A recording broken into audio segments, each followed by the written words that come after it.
Bonjour. Aujourd'hui, je vais vous montrer 5 façons pour monter des mailles. Il y a des manières esthétiques, des manières faciles, des manières là où je monte des mailles en plein milieu de travail, sur les côtés, une autre manière là où je monte des mailles en plein milieu, mais au milieu du travail. D'abord, je vais vous montrer la manière la plus facile, bien l'ancienne manière. J'ai mon fil. D'abord, je voulais vous montrer quelque chose.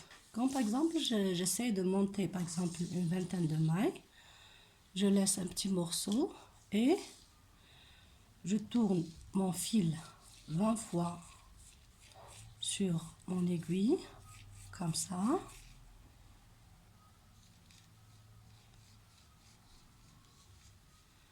Et puis, je lâche le fil.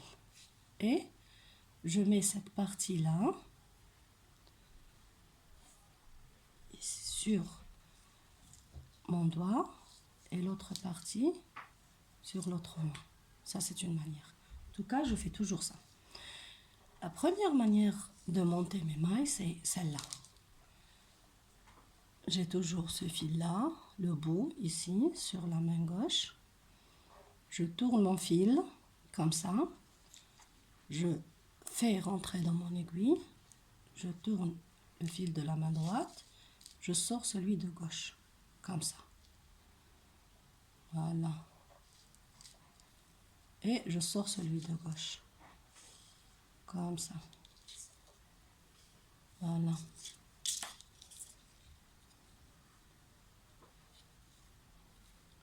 Cette manière, c'est la première manière que j'ai appris quand j'étais petite.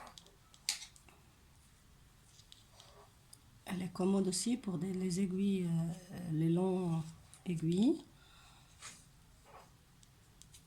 Pour de longs aiguilles. Et voilà, je tourne. Je fais rentrer.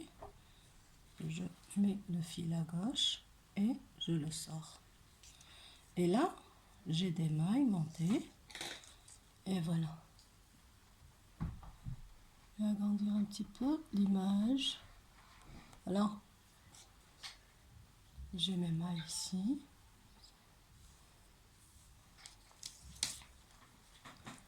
La deuxième manière que j'ai appris récemment, si je dis récemment, ça veut dire qu'il y a quelques années.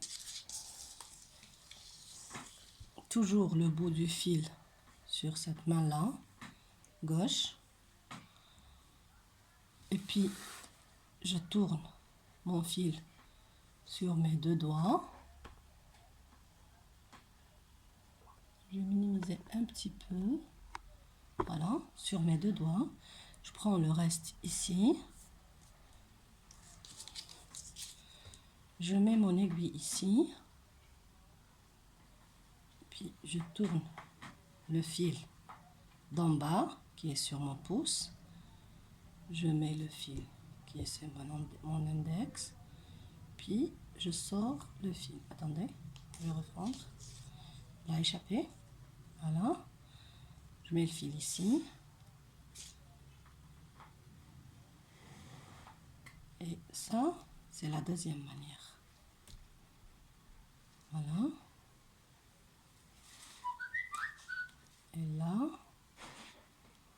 voilà.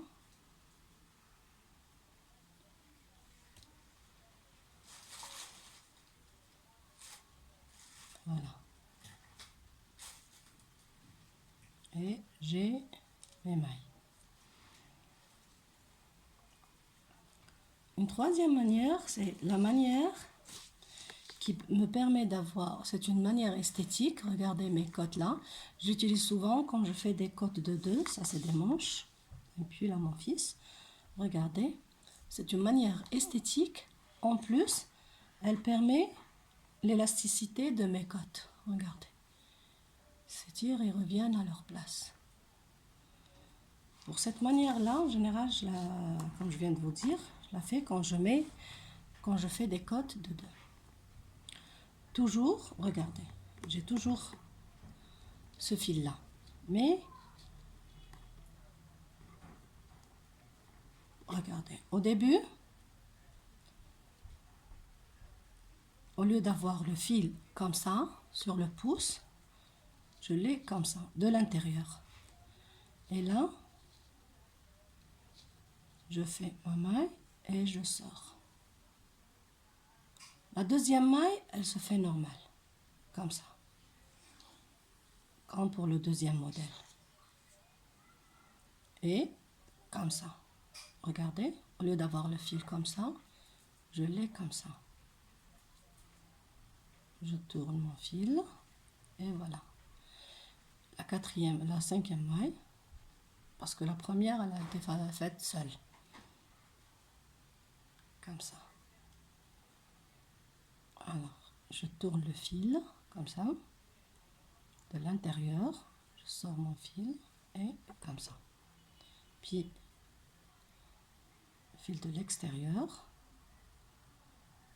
comme ça, puis de l'intérieur, de l'extérieur, et ainsi de suite. Regardez, vous aurez chaque deux mailles qui se forment de cette manière.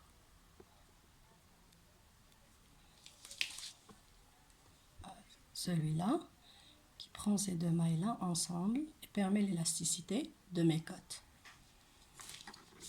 Pour le modèle 2 et 3, je peux travailler comme ça. D'abord, je fais mon nœud. Je fais un nœud. Je fais mon nœud. Et puis, je travaille normal, le plus normal du monde. J'ai fait mon nœud. Et puis, je fais mes mailles. Voilà.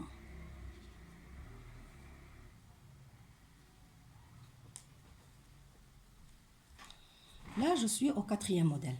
Le quatrième modèle, c'est un modèle très facile, mais moi, je l'utilise souvent pour monter des mailles. Quand je rabats des mailles en plein milieu, par exemple, un col bateau, et là où je coupe pas. C'est-à-dire, je termine le devant, puis je rabats les mailles du col et je remonte les mailles du cou du dos. Ces mailles-là, je les monte comme ça. Comme ça seulement. Je tourne comme mon premier modèle, mais je laisse seulement ma maille.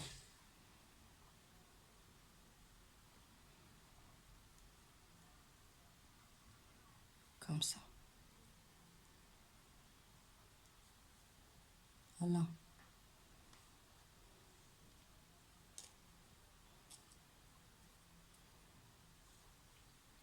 C'est des mailles qui ne sont pas vraiment sécurisées, mais c'est ma manière de monter des mailles en plein milieu de travail, quand j'ai déjà des mailles travaillées de gauche et de droite.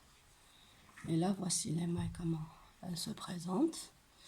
J'essaie de travailler un premier rang et un deuxième rang pour vous montrer qu'est-ce que ça donne.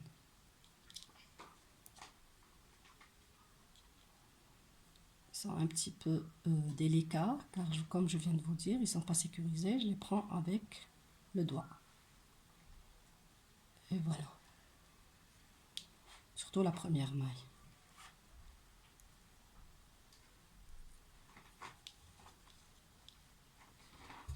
Voilà.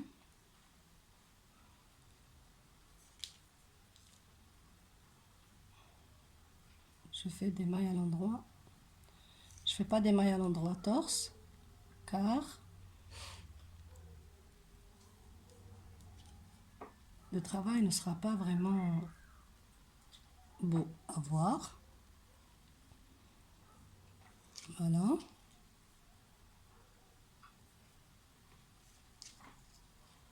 Et voilà.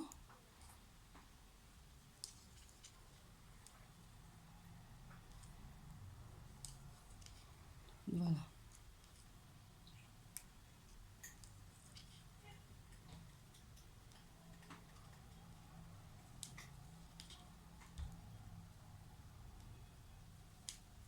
Voilà.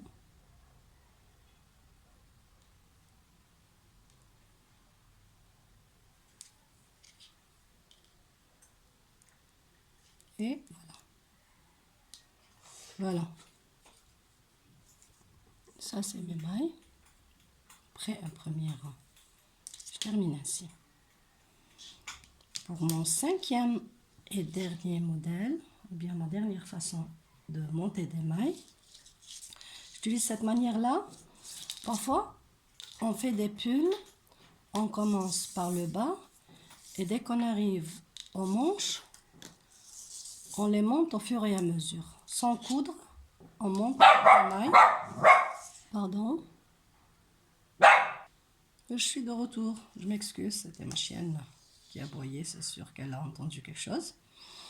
Alors, je disais que ces mailles-là, je les monte quand, par exemple, je fais un pull et j'augmente des mailles pour faire les manches sans couture, c'est-à-dire je termine le bas de mon pull et puis je commence à monter des deux côtés. C'est-à-dire je fais une augmentation des deux côtés. Dans ce cas-là, déjà, normalement, j'ai une maille déjà travaillée, qui est celle-là, normalement, qui appartient au pull. Et là, qu'est-ce que je fais moi? Je vais vous la faire parce que celle-là ne sera pas sécurisée. Je vais faire un nœud. C'est mieux.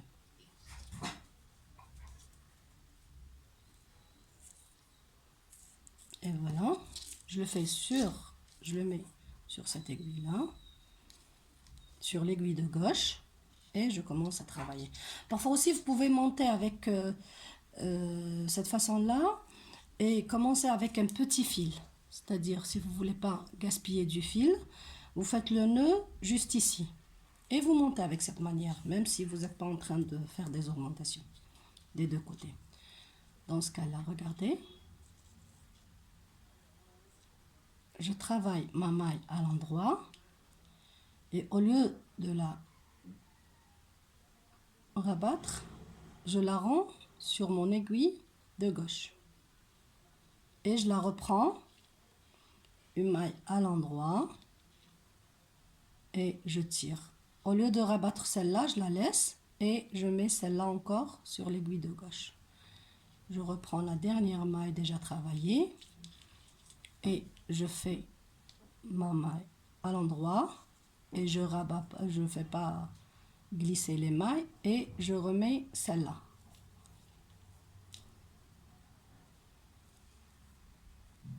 Et voilà. Et voilà.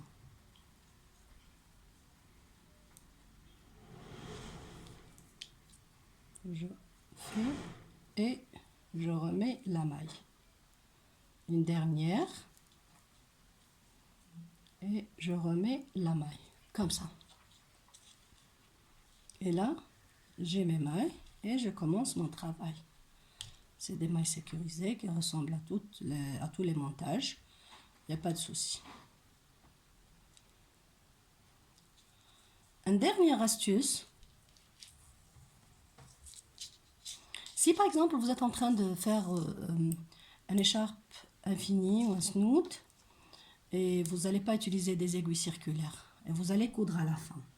Parfois vous vous trouvez avec un premier rang un petit peu serré. Dans ce cas-là, moi ce que je fais, c'est je monte des mailles sur mes deux aiguilles. Un instant, je vais faire cette manière-là. Je vais le faire à cette manière-là. Je monte mes rangs sur mes deux aiguilles. Comme ça. Il y a des gens qui trouvent que c'est pas réussi, mais pour moi, ça marche à tous les coups. Vous pouvez l'essayer si ça vous va. Si vous savez faire des mailles qui sont pas tordues avec une seule aiguille, allez-y. Mais moi, je trouve que c'est une bonne manière. Ça, c'est une astuce seulement. Et là, je tire l'aiguille et je garde seulement celle-là. Et voilà, mes mailles qui sont vraiment loose. Et là, je peux travailler. Et à la fin, quand je termine le dernier rang, ce sera aussi loose que le premier rang. Et voilà. J'aurai pas de tension dans mon premier rang. Et voilà. J'espère que mes astuces et mes façons de montage vous ont plu. Si oui, vous pouvez me le dire dans les commentaires. Si vous avez des questions ou vous demandez quelque chose d'astucieux en faisant votre tricot, n'hésitez pas à me poser vos questions. Portez-vous bien et bon tricot. Au revoir.